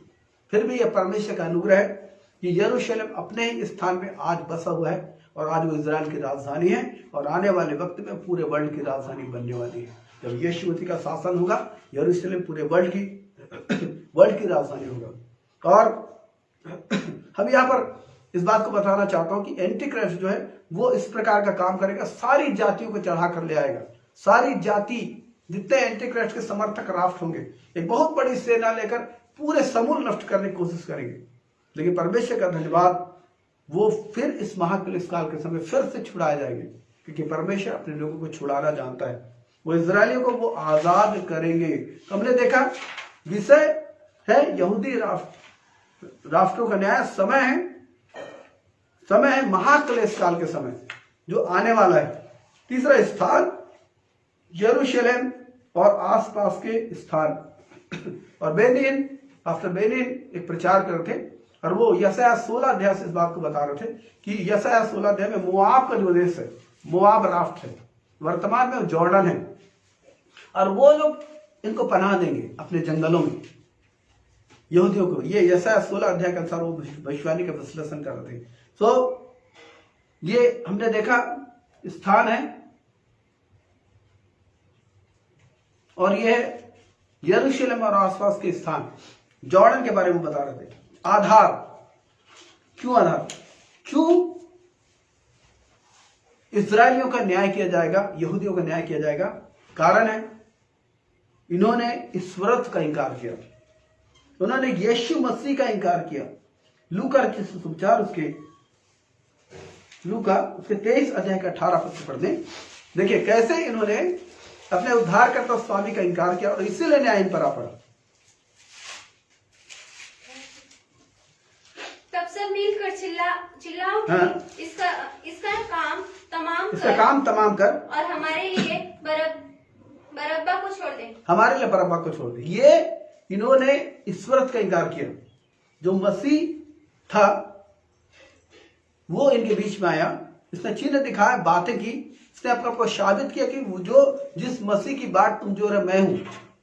लेकिन राजनीतिक रीति से अंधे यहूदी अगुओं ने यीशु का इंकार किया, क्योंकि उन्हें अपनी कुर्सी खतरे में नजर आई।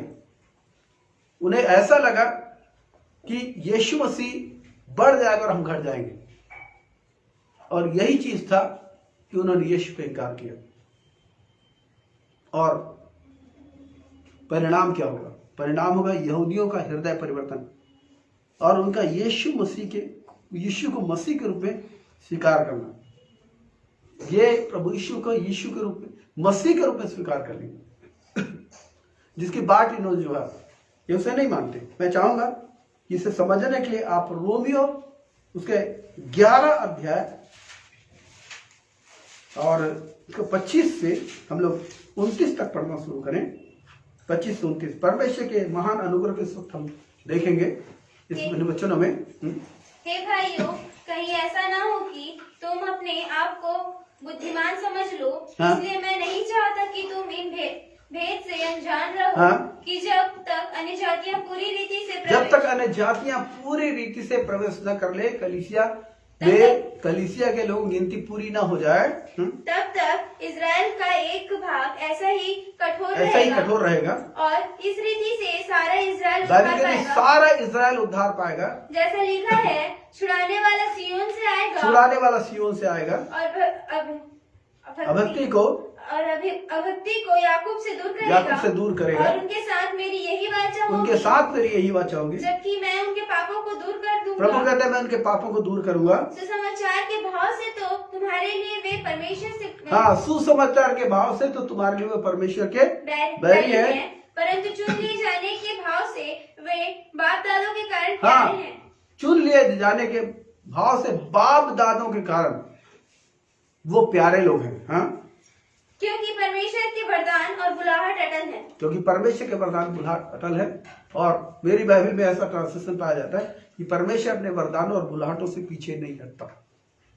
तो यहूदी लोग इस प्रकार से उद्धार पाएंगे। ये परिणाम होगा। मैं आपसे बोलना चाहता हूं, जब आप बाइबल पढ़ते हैं, जब आप यहूदियों के एटीट्यूड को देखते हैं, आपको अच्छा नहीं लगता होगा, लेकिन मैं आपको बोलना चाहता हूं, मन से भी कभी भी आप यहूदियों को श्राप मत दीजिएगा, क्योंकि उनके साथ महान प्रतिज्ञा जुड़ी हुई कि जो कोई तुझे आशीष दे वो आशीषित होगा, जो कोई तुझे श्राप दे, जो कोई तुझे कोसे वो श्रापित होगा।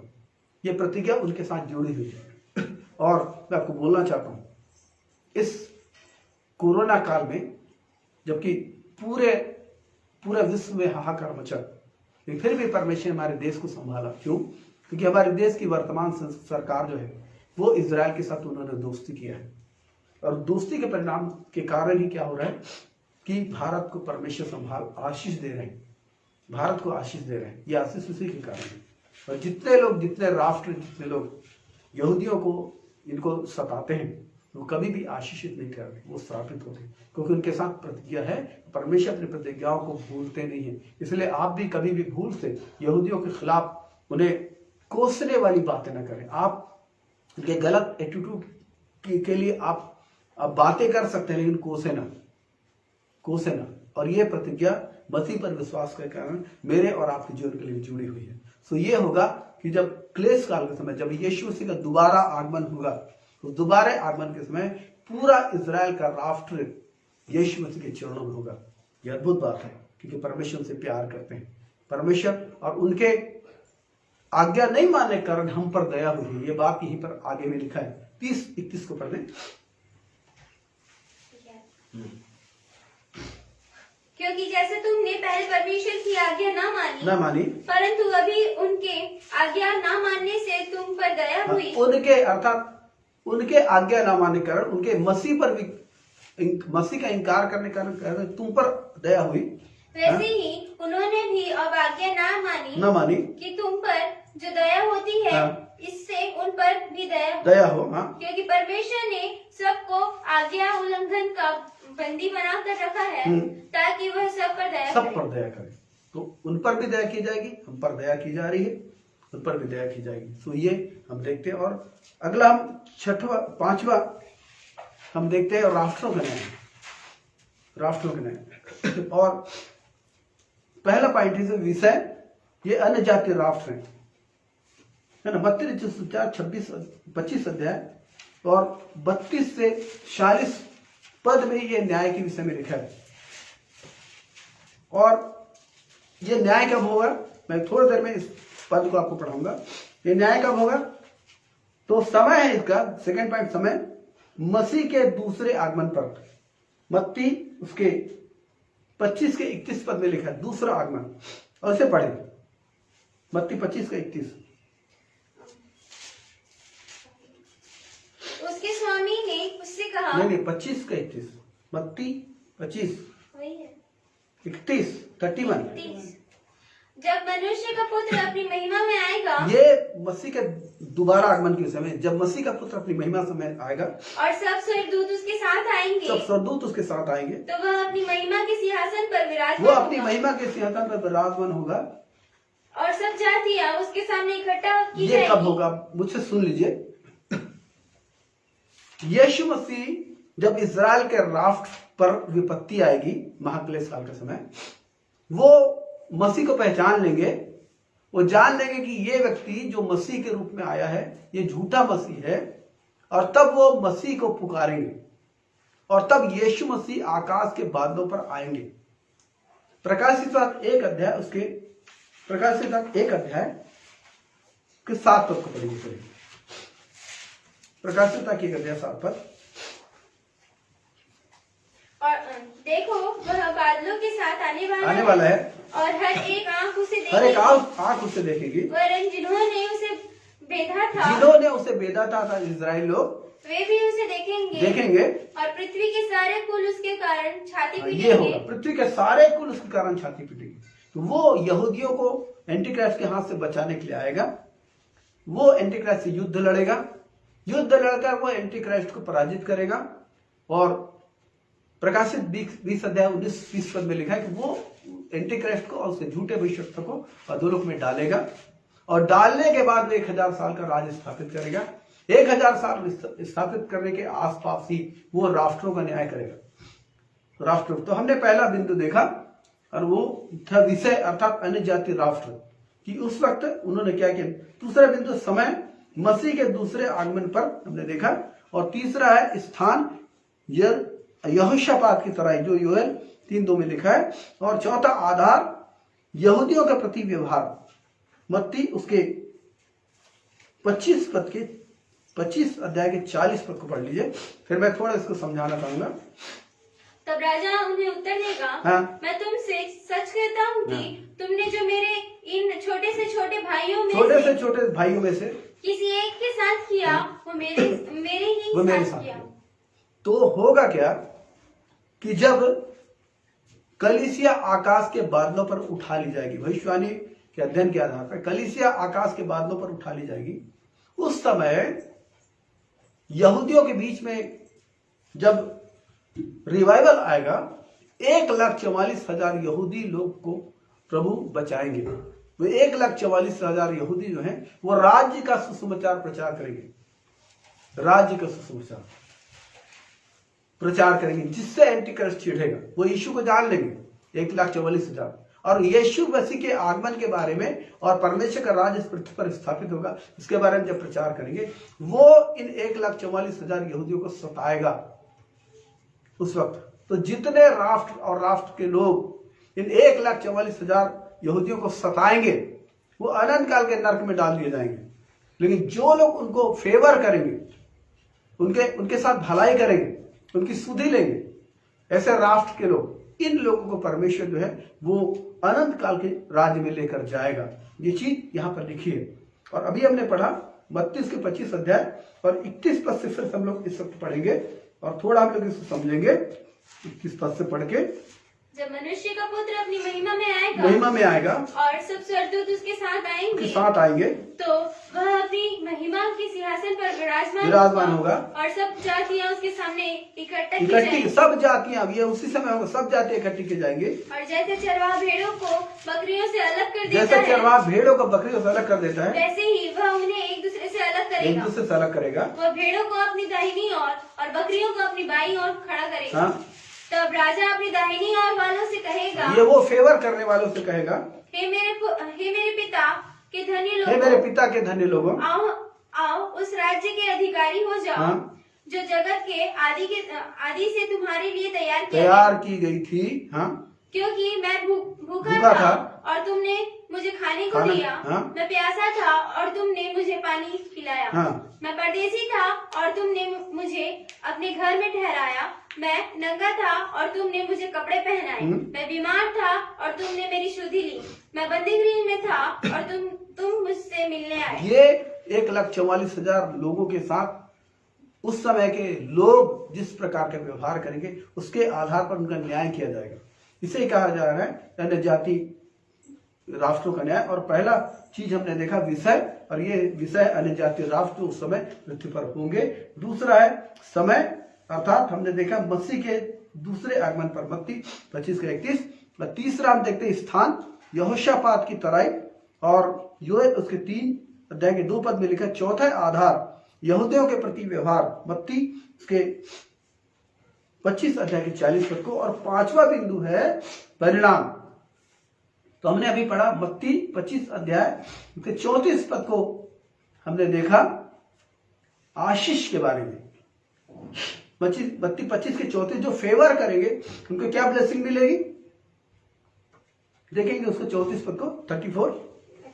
हाँ, तब राजा अपनी दाहिनी ओर वालों से कहेगा, दाहिनी ओर वालों से कहेगा, हे मेरे पिता के धनी लोगों, हे मेरे पिता के धनी लोगों, आओ उस राज्य के अधिकारी हो जाओ, हाँ, जो जगत के आदि से तुम्हारे लिए तैयार किया गया है। ये एक फेवर करने वालों को प्रभु ये ब्लेसिंग मिलेगा, लेकिन जो फेवर नहीं करेगा उनको क्या मिलेगा।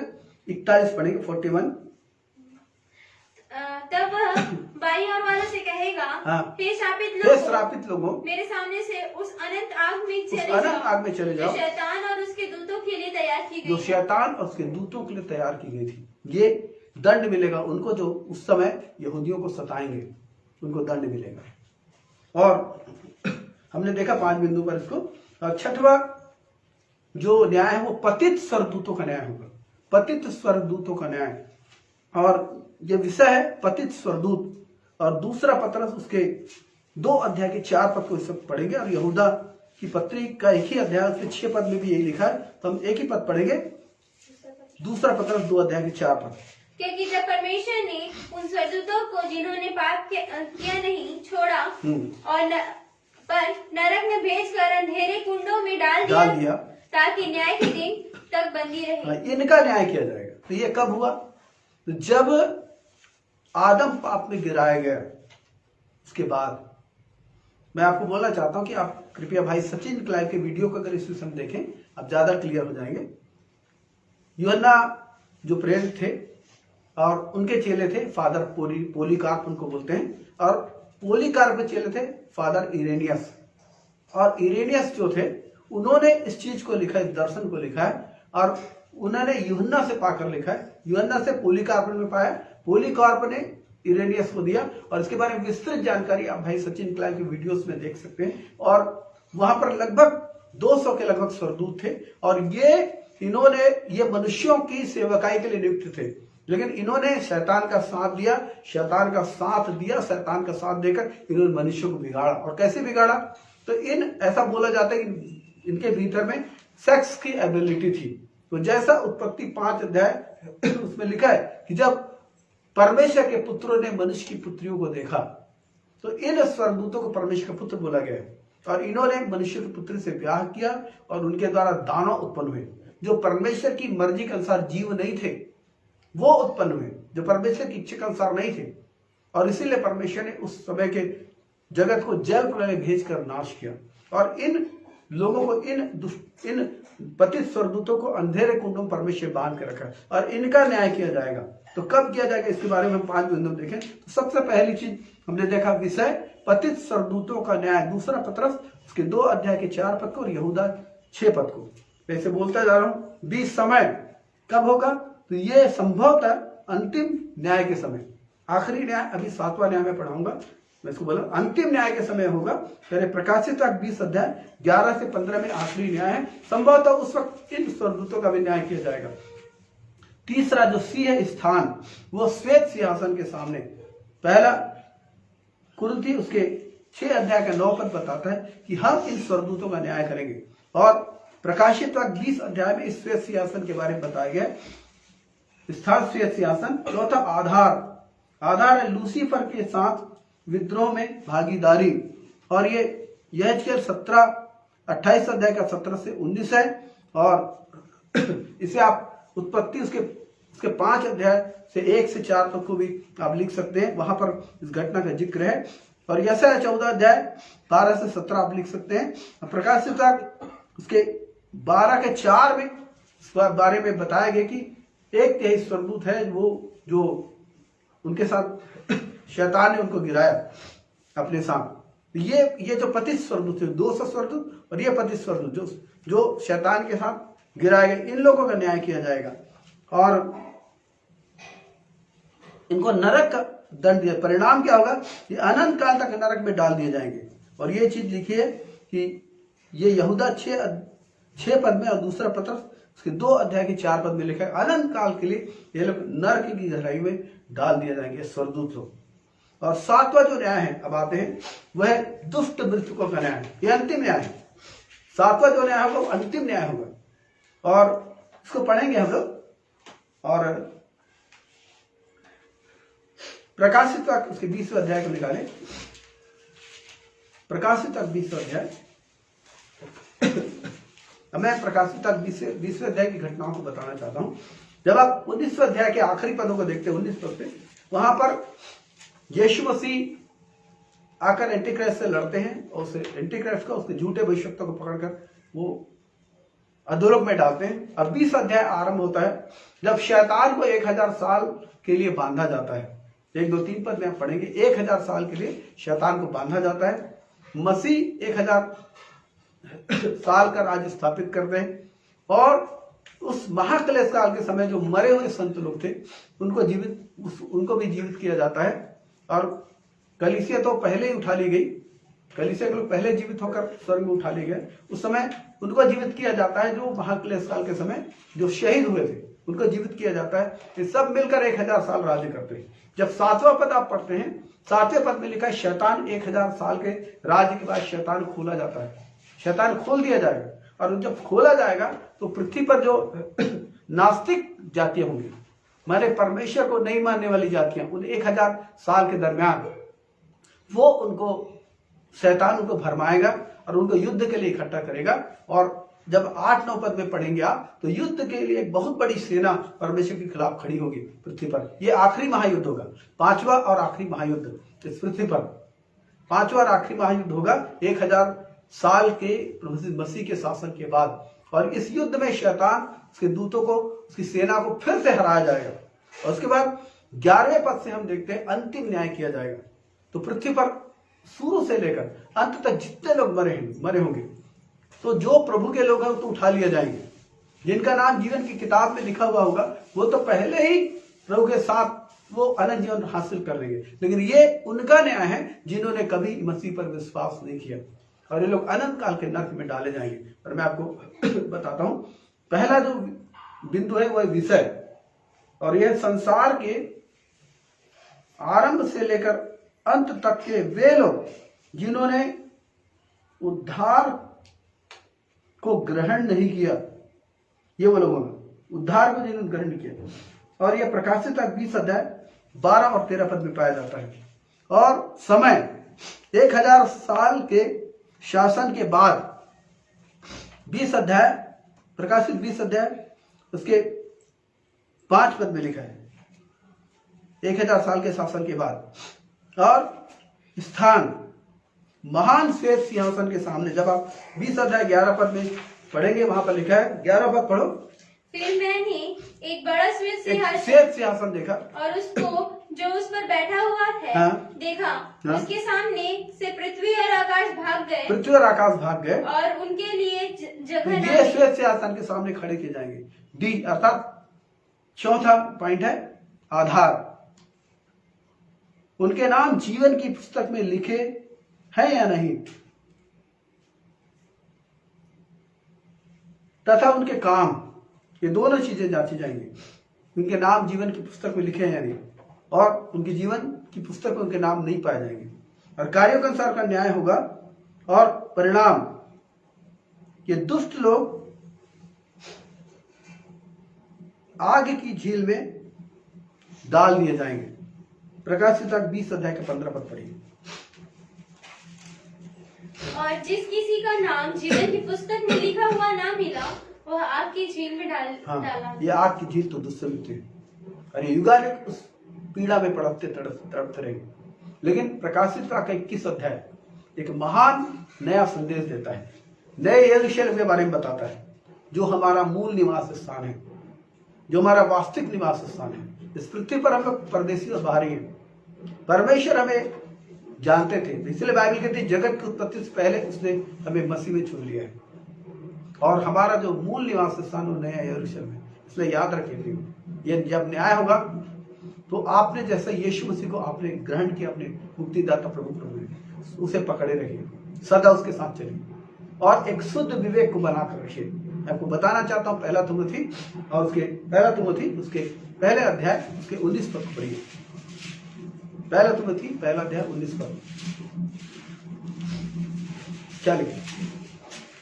और विश्वास और 18 19 पद 18 हे पुत्र तीमुथियुस, हे पुत्र तीमुथियुस, और भविष्यवाणियों के उन अनुसार भविष्यवाणी के अनुसार जो पहले तेरे विषय में की जो गई पहले थी, तेरे विषय में की गई थी, मैं यह आज्ञा सौंपता हूँ हाँ। कि तू उनके अनुसार अच्छी लड़ाई को लड़ता रहे, लिखे और विश्वास और उस अच्छे विवेक विश्वास और उस अच्छे विवेक को थामे रहे, हाँ। जिसे दूर करने के कारण कितनों का विश्वास रूपी जहाज हाँ, डूब इसको गया। समझिए, विश्वास अच्छे विवेक से थामा जाता है, दूषित विवेक से नहीं। यही लिखा है 19 पद में, विश्वास और उस अच्छे विवेक को थामे रहा, जिसे दूर करने के कारण कितनों का विश्वास रूपी जहाज डूब गया।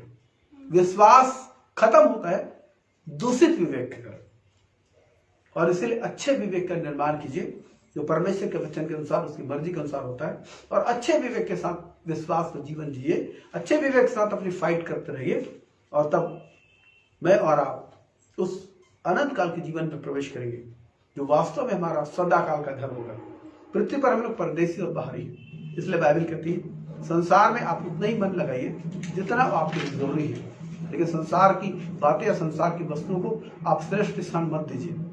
श्रेष्ठ स्थान हमारे जीवन का, हमारे हृदय का, हमारे सब कुछ का श्रेष्ठ स्थान केवल मसीह, केवल प्रभु है। और वर्तमान समय में संसार के दबाव विश्वासी जीवन में बहुत है।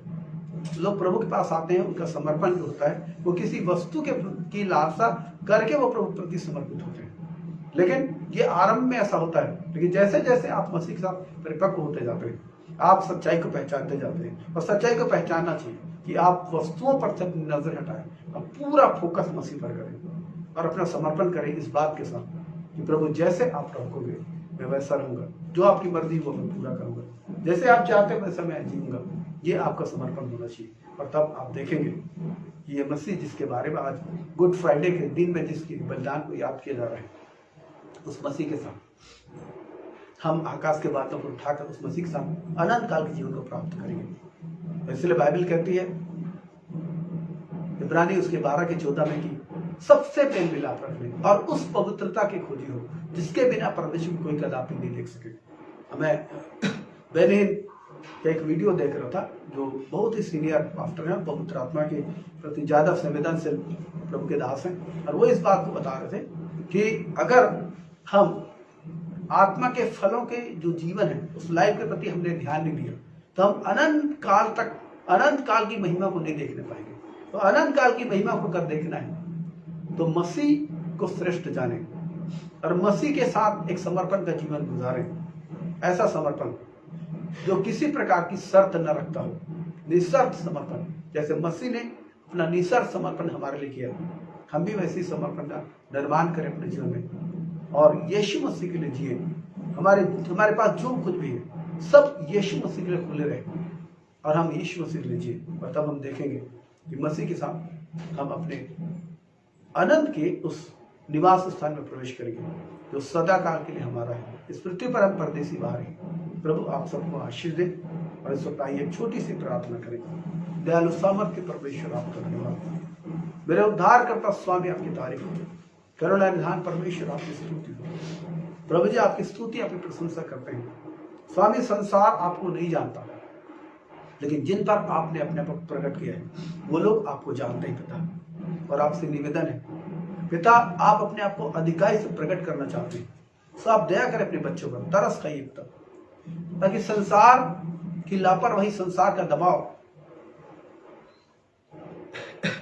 संसार का भ्रम उनके जीवन से खत्म हो पिता, और लोग मसीह को महत्वपूर्ण जाने, प्रभु को महत्वपूर्ण जाने, और पिता अपना समय, अपनी सोच, अपना मनन पिता, अपना वक्त प्रभु जी आपके चरणों में गुजारें, और आपके साथ आपके रिश्ते में आपके अनुग्रह को, आपकी करुणा को, आपके प्रेम को पहचानते हुए लगातार आगे बढ़ेंगे और आपके साथ एक आत्मा हो जाए पिता। हर एक की सहायता करें, हर एक भ्रमपूर्ण विचारों को, भ्रमपूर्ण शिक्षाओं को प्रभु जी, हर एक प्रकार के गलत बातों को पिता जो मसीह के अनुग्रह में आगे बढ़ने से लोगों को रोकते, यीशु के नाम में सारी बातों को तोड़ दें पिता। हम प्रार्थना करते हैं आज के दिन आप अनुग्रह करके आपका हर एक बच्चा प्रभु जी अपना समर्पण आपके चरणों में ला पिता, अपना समर्पण आपके चरणों में ला पिता, यीशु के सामर्थ्य नाम में समर्पण अपने चरणों में ला पिता। कि आप प्रभु जी समर्पण को पसंद करते हैं, क्योंकि आपने भी अपना समर्पण किया और अपने आप को क्रूस पर दे दिया, और आप चाहते कि लोग भी अपना जीवन आपके हाथों में दें। प्रभु आप लोगों को बिगाड़ने के लिए, बनाने के लिए, मेरे परमेश्वर जो कुछ बिगड़ा हुआ स्वरूप है उसे ठीक करके प्रभु जी उन्हें उजियाले की जिंदगी देने के लिए आप आए प्रभु। खुदा जब पृथ्वी बेडौल सुनसान पड़ी थी प्रभु जी, गहरे जल के ऊपर अंधियारा था और परमेश्वर का आत्मा मंडलाता था, तब आपने कहा उजियाला हो, और आपने पिता एक बिगड़ी हुई धरती को जो बिगाड़ दी गई थी, आपने फिर से उसे खूबसूरत बना दिया। यही काम आप हर एक की जिंदगी में करते हैं पिता, तो बोले दे पिता, परमेश्वर आपके हृदय को जानकर लोग अपना समर्पण करें। अब यीशु के नाम से पिता अपना सब कुछ समर्पित करते हैं, सब कुछ समर्पित कर रहे हैं। आपके अनुग्रह, आपकी करुणा को मांग रहे हैं। दया करें प्रभु जी, अनुग्रह करें, कृपा करें, करुणा करें पिता। हाँ प्रभु जी, आप दया करें, हमारे बीच में जो रोगी हैं आप उन्हें छूकर चंगा करें। खासकर पिता मैं अपनी आत्मा में एक जवान बहन को देखता पिता, जो पेट के दर्द से परेशान है। खुदा यीशु के नाम से आप उसे चंगा करें प्रभु जी, आप उसे चंगा करें यीशु के नाम से प्रभु जी। हाँ पिता, आपका धन्यवाद हो पिता, करुणा में परमेश्वर आपने हमें इकट्ठा किया, धन्यवाद। महिमा आदर आपको यीशु मसीह के मीठे नाम से मांगते हैं, आमीन।